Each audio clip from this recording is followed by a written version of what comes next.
मुल्क भर के बेशतर हिस्सों में तूफानी बारिश और पख्तूनख्वा, सिंध और बलूचिस्तान में मुख्तलिफ वाक़यात में बच्चों और ख़वातीन समेत 9 अफराद जान से गए, कई अफराद जख्मी, कई देहात ज़ेर आब आ जाने से शहरों से ज़मीनी राब्ता मुनक़ता, घरों, पुलों, सड़कों और फसलों को नुकसान पहुंचा।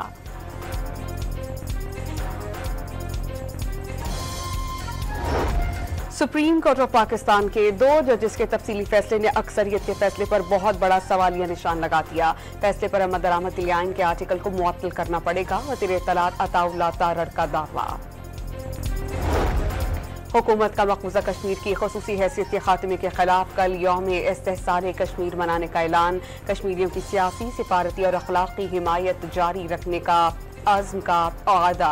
वफाकी वज़ीर अमीर मकाम का अक़वाम मुत्तहिदा की क़रारदादों के तहत मसला कश्मीर हल करवाने का मुतालबा।